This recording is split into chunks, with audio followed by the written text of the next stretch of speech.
Love story అనేది హ్యూమన్స్కే కాదు, స్వీట్స్కి కూడా ఉంటుంది. ఒక స్వీట్ షాప్లో రసగుల్లా, గులాబ్ జామ్ మొదటిసారి కలిశాయి. వాటి మధ్య మాటలు ఇలా స్టార్ట్ అయ్యాయి. రసగుల్లా: హాయ్, నువ్వెందుకు అంత బ్రౌన్గా ఉన్నావు? గులాబ్ జామ్: ఎందుకంటే నేను ఆయిల్లో స్ట్రగుల్ అయ్యాను. అలా వాటి మధ్య రోజులు గడిచాయి. మాటలు మెమొరీస్ అయ్యాయి, మెమొరీస్ ఫీలింగ్స్గా మారాయి. అలా అవి హ్యాపీగా ఉండేటప్పుడు సడన్గా ఒకరోజు షాప్కి 2 కస్టమర్స్ వచ్చారు. ఒక కస్టమర్ గులాబ్ జామ్ ప్యాక్ చేయమన్నారు, సెకండ్ కస్టమర్ రసగుల్లా ప్యాక్ చేయమన్నారు. No, don't take us apart. Please, we want to be together. I'll miss you. Goodbye.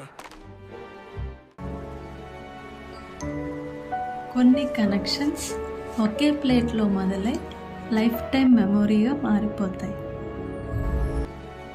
Miss you rasgulla, miss you two gulab jam. మీ లైఫ్లో కూడా ఇలాంటి స్వీట్ అండ్ షార్ట్ మెమరీస్ ఉంటే కామెంట్ చేయండి.